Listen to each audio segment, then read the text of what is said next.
গত বছরের 15ই October, most probably 15ই October বা এই সময়টাতেই এই বুলবুল ভাই, তখন তিনি বিসিবি প্রেসিডেন্ট নন, তখন তিনি জাস্ট আইসিসির একজন কর্মকর্তা, বাংলাদেশের ফরমার ক্যাপ্টেন, এবং দেশের ক্রিকেটের বিভিন্ন সেই ঘাটতি বলুন, বিভিন্ন গাফিলতি বলুন, বা বিভিন্ন যে সংকটের জায়গা, সেগুলো নিয়ে তিনি বেশ আওয়াজ তুলতেন বা প্রশ্ন করতেন, হুইচ ইজ ভেরি, সবকিছুই খুব ভ্যালিড ছিল। এবং তিনি প্রশ্ন করেছিলেন যে বিপিএলটা কি বাংলাদেশ ক্রিকেটের অগ্রাধিকার কিনা, এই মুহূর্তে বিপিএল করা কি খুব জরুরি। তিনি বলেছিলেন যে এই মুহূর্তে দেশের এই অবস্থায় বিপিএল করা কি খুব জরুরি, বিপিএল কি বাংলাদেশের ক্রিকেটে এতটা প্রয়োজনীয়, বিপিএল এর কি বাংলাদেশ ক্রিকেটের অগ্রাধিকার, এই প্রশ্নগুলো তিনি তুলেছিলেন। যে দেশের ক্রিকেটের, দেশের যে রাজনৈতিক অবস্থা ছিল সেই বাস্তবতায় তিনি বলেছিলেন, এবং সেটা খুবই ভ্যালিড কোশ্চেন ছিল, সেই প্রশ্নটা তোলা উচিত ছিল।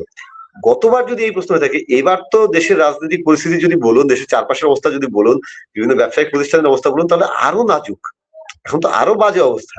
তো বুলবুল ভাই গতবার তিনি যখন বাইরে ছিলেন বোর্ডে, তিনি যে প্রশ্নটা তুললেন, এবার তিনি বোর্ডে এসে সেই একই কাজ করলেন।